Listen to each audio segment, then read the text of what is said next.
એટલે બુદ્ધિ, વ્યાખ્યા છે બુદ્ધિની. અમૂર્ત રીતે વિચારવાની એટલે તમને કોઈ વસ્તુ કે કોઈની માહિતી જોતી હોય, તમને જિજ્ઞાસા વૃત્તિ જાગે કે મારે આ શીખવું છે, તમે શીખો. તો એ આંતરસ્ફૂર્ણા ક્યાંથી આવી? અંદરથી, મનથી આવી, હે ને? તો અમૂર્ત રીતે વિચારવાની શક્તિ એટલે બુદ્ધિ. આ બુદ્ધિને લગતી એક કસોટી છે જેને કહેવાય છે કોઝ બ્લોક કસોટી. ઓકે, કસોટીનું નામ શું છે? કોઝ ઘન રચના કસોટી. કસોટીનો રચનાકાર કોણ છે? એસ.સી. કોઝ. તમને આનું નામ બી યાદ રહેશે. ઓકે, કસોટીનો રચનાકાર એસ.સી. કોઝ. કસોટીનો પ્રકાર શું છે? બુદ્ધિ માપન કટુત્વ કસોટી. કસોટી શું માપે છે? તો અમૂર્ત બુદ્ધિ માપે છે, રાઈટ? કસોટીમાં આ કસોટી 1923માં લેવામાં આવી, રાઈટ? આ કસોટીની રચના કેમ થઈ? 1923માં થઈ. હવે આ કસોટીમાં 18 વર્ષના વયના બાળકો માટે આ કસોટી ઉપયોગ કરવામાં આવી. 5 થી 16 વર્ષના બાળકો માટે થઈ શકે છે. જો આની અંદર એક વય જૂથ 18 વર્ષ બી આપ્યું છે, એક વય જૂથ 5 થી 16 બી આપ્યું છે. આની અંદર કસોટીનું વર્ણન આપ્યું છે. જો એક આ પેટી છે, વન ટાઈપ ઓફ બોક્સ. આ પેટીમાં તમને કેટલા ટુકડા આપવામાં આવ્યા છે? કેટલા ટુકડા આપવામાં આવ્યા છે? 16. કેટલા છે? 16. 4, 4, 8, 12 અને 16. ઓકે, કલર્સ કેવો છે? આની અંદર કલર્સ કેવો છે? કલર્સ બ્લુ છે, વ્હાઈટ છે, રેડ છે, યલો છે, એવા વાદળી, હે ને? આવા જાતના કલરો આપેલા છે તમને. હવે તમારે શું કરવાનું છે? આની અંદર પહેલું કાર્ડ તમારે બનાવવાનું છે. કોઈ બી પ્રયોગપાત્ર આવ્યું એને તમારે શીખવાડવાનું છે. આ કેવો ટેસ્ટ કહેવાય? પરફોર્મન્સ ટેસ્ટ છે, હે ને? આને તમારે પરફોર્મિંગ આપવાનું છે. તમારે શું કરવાનું છે? એને કાર્ડ આપવાનું છે અને તમારે એવું કહેવાનું છે કે તમારી સમક્ષ 16 ટુકડાઓ મેં મૂક્યા છે. તમારે આંગળી વડે, જો એ આંગળીથી ફેરવશે, જો એ આવી રીતે ઊંચું ઊંચું ફેરવશે આમ કરીને, તો એનું નહીં ગણવામાં આવે. બેન્ચમાં મૂકી એને આ આંગળીએ આ પદ્ધતિથી ફેરવવાના રહેશે. ઓકે, તો આ શું થયું? એનું ક્રિયા થઈ. હવે આ એને ક્રિયા કરી, આ રીતે ગોઠવ્યું, એને ઉઠાવવાના નથી આ ટુકડા, રાઈટ? એને આવી રીતે ગણતરી કરવાની છે. તો આની હલનચલન કેટલી થઈ? આને કેટલા હલનચલનમાં એને કાર્ડ પૂરું કર્યું એ તમારે નોંધવાના રહેશે. હવે તમારી પાસે સ્ટોપવોચ હશે. બીજી વસ્તુ શું છે? આ ટુકડાઓ આપ્યા છે. ટુકડાઓને એ કેટલી રીતે હલનચલન કરે છે? 1 ટાઈમ, 2 ટાઈમ, એ તમારે એને દેખતા નથી બોલવાનું મોઢે, એ તમારે નોટિસ કરવાનું છે. તમારી ઝડપ એક્યુરેટ હોવી જોઈએ, ફટાફટ હોવી જોઈએ. કેમ? તમે જો આ નહીં માપો તો તમારા રિઝલ્ટમાં ખોટું આવવાની શક્યતા વધી જશે, રાઈટ? એટલે આ તમારે એને તમારે કહી દેવાનું છે કે આંગળીને અંગૂઠાના ઉપયોગથી લેવાનું છે. આને તમારે ઉઠાવવાનું નથી. હું તમને આવી રીતે બેન્ચીસ ઉપર મૂકી આપીશ. તમારે હું તમને કાર્ડ આપીશ. પહેલું કાર્ડ હું બનાવીશ. પહેલું કાર્ડ શું છે? તમારે બનાવવાનું છે ઉદાહરણ તરીકે.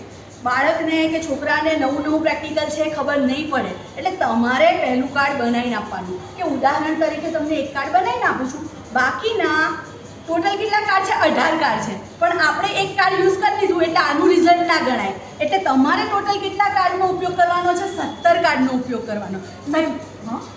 જાણે કે હવે આ ડિઝાઇનમાં છે, બરાબર? તો આ છે અને એક્ઝામ્પલ તો આને આમ ફેરવી શકાય? હા, એવી રીતે ફેરવી શકાય. હા, તમને હું ગોઠવીને આપું, તમે આવી રીતે ફેરવી શકો અહીંયાથી લઈને, રાઈટ? પણ તમે એવી રીતે આમ ઉઠાવીને પછી આમ વિચાર કરવા જાઓ કે હું મૂકું, તો આ હલનચલન ના કહેવાય. એમ તમે ગણી બી ના શકો. એની અંદર બાયસ આવે રિઝલ્ટમાં. ઓકે, પણ હા, તમને મેં અહીંયા ને અહીંયા ગોઠવી આપ્યા. આ બ્લોક તમને અહીંયા મેં મૂકી આપ્યા, રાઈટ? આ બધા બ્લોક મેં તમને મૂકી આપ્યા. હવે હું તમને કહું કે તમે અહીંયા સારી એવી ડિઝાઇન બનાવો આવી રીતે, રાઈટ? તો તમે અહીંયાથી લેશો, રાઈટ? આવી રીતે જ ખસેડવાનું છે, એની નજીક જ મૂકવાનું છે તમારે, હે ને? આ તમે લીધા, ખાલી હું અત્યારે ડિઝાઇન જ બનાવતી, તમને ખાલી કહું છું. આ લીધા, ઓકે, આ લીધા. હવે લીધા એની હલનચલન તમારે નથી. સ્ટાર્ટ ક્યાંથી થશે? એ ફેરવવાનું સ્ટાર્ટ કરે છે, રાઈટ? 1, 2, 3, 4. આ કેટલા હલનચલન થયા? 4. અને તમને ટાઈમ લિમિટ જો મેન્યુઅલમાં આપી દીધી છે. આ તમારી વર્કશીટ છે, ઓકે? આ તમારી વર્કશીટ છે, એમાં તમને ટાઈમ લિમિટ આપી દીધી છે. કેવી ટાઈમ લિમિટ આપી દીધી છે? કે તમારે આટલી મિનિટમાં જ કામ કરવાનું છે. ઓકે, તો પહેલા કાર્ડમાં કેટલું મિનિટ લાગશે? જો 90 સેકન્ડ લાગશે. ઓકે, પહેલામાં 90 સેકન્ડ લાગશે. 4 બ્લોકનો યુઝ કર્યો છે. કેટલા બ્લોકનો યુઝ કર્યો છે? મેં આને 4 આપ્યા, તો અહીંયા લખ્યું છે 4 બ્લોક અને 90 સેકન્ડ. 90 સેકન્ડમાંથી પહેલું કાર્ડ તો મેં બનાવ્યું છે. આ તો મને ખબર છે, કારણ કે હું પોતે પ્રયોગ કરું છું, એટલે મને પહેલું કાર્ડ ઇઝી જ લાગે, એટલે મેં એને શીખવાડ્યું છે. હવે મેં આ બનાવી દીધા અને એની અંદર 90ની અંદર આવ્યું છે જવાબ, તો હું સેકન્ડ એવી રીતે લખીશ, જેમ કે 85 સેકન્ડ, 80 સેકન્ડ, કંઈ બી આવી શકે. 40 સેકન્ડ, 45 સેકન્ડ એ માર્ક કરવાનું છે. અને પછી પહેલા કાર્ડ તો ચલો પતી ગયું. હવે બીજા કાર્ડથી તમારે હલનચલન માપ કરવાના છે. એટલે રફ કોઠામાં તમે શું શું દોડશો? રફ કોઠામાં તમારે ટાઈમ આવશે, એને હલનચલન કેટલા કર્યા એ આવશે. ઓકે, હવે આની અંદર તમને કેટલા હલનચલનમાં પૂરું કરવાનું છે તો એવી લિમિટ આપી દીધી છે. ઓકે, તમે આ પ્રયત્ન 1, 2, 3, 4, 5, 6. હવે મને તો એવું કીધું હતું કે પહેલા કાર્ડમાં 4 જ પ્રયત્ન થઈ જવી જોઈએ ડિઝાઇન, અને મેં તો 6 લીધા, 7 લીધા, તો એ તમારામાં નેગેટિવ ઇફેક્ટ થશે. એટલે એનો સ્કોર શું થઈ જશે? -1 કરશો તમે. જેટલો ટાઈમ વધારે લેશે કાં તો ટાઈમિંગમાં ઉપર જતું રહેશે. ખ્યાલ આવે છે તમને બધાને? ખબર પડે છે?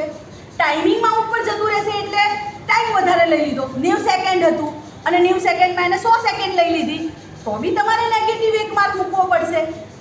નેગેટિવ 1 માર્ક મૂકવો પડશે. હજી વધારે સેકન્ડ લીધી તો નેગેટિવ 2 માર્ક થશે. ઓકે, પછી આનું કઈ રીતે આવશે? સતત ને સતત તમને કાર્ડ બનાવ્યું, મને 1 કાર્ડ ફાવ્યું, 2 કાર્ડ ફાવ્યું, ત્રીજું ફાવ્યું, ચોથું ફાવ્યું, પાંચમું ફાવ્યું, છઠ્ઠા સાતમામાં મેં છઠ્ઠું કર્યું, પણ હવે ગડબડ થઈ ગઈ છે મારાથી. પ્રયત્ન કરું છું તોય નથી થતું.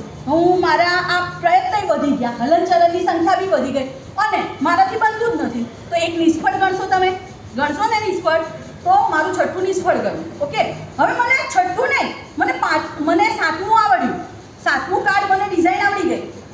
તો પછી તમારે 5મામાં શું કરવાનું, 6ઠ્ઠામાં શું કરવાનું છે? નિષ્ફળતા લખવાની છે. અને 7મામાં શું કરશો તમે? પાછું રિઝલ્ટ લખશો કે એને 7માનું કાર્ડ આવડ્યું છે, પણ સતત ને સતત. હવે મને છઠ્ઠું નથી આવડતું, મેં પ્રયત્ન કર્યા, મેં ટાઈમ લિમિટ વધારે લઈ લીધી છે, સેકન્ડો વધારે લઈ લીધી છે, સેકન્ડો ચડી ગઈ, 300 સેકન્ડ થઈ ગઈ, તો એના નેગેટિવ માર્ક આવ્યા. કાર્ડ બી નથી બન્યું મારી પાસે, મને અધૂરું રહી ગયું. 7મું બી કાર્ડ અધૂરું રહી ગયું. 7મું હું પ્રયત્ન કરું છું તો બી અધૂરું રહી ગયું. મારાથી કાર્ડ નથી બનતા, મારાથી પેટર્ન જ નથી થતી, ડિઝાઇન જ નથી થતી. તો શું થશે? ત્યાંથી પ્રયોગ બંધ થઈ જશે. ખબર પડી? એ તમારું પ્રેક્ટિકલનું પહેલા બીજા બે પ્રયત્નો. હા, 2 પ્રયત્નો. ના, 2 પ્રયત્નો. સડન 2 પ્રયત્ન નિષ્ફળ હોય ને તો પ્રેક્ટિકલ બંધ કરી દેવાનો, અને કદાચ જો રિઝલ્ટ આવ્યું, પ્રશ્નો તો પૂછો મને, એમ કેમ સાંભળે જ રાખો છો મને? મારું તમે શીખવાડ્યું છે મને. હા, તમે શીખવાડ્યું છે. કેટલા જોરથી ભણાવે. એટલે શું થયું? આ તમારું થઈ ગયું.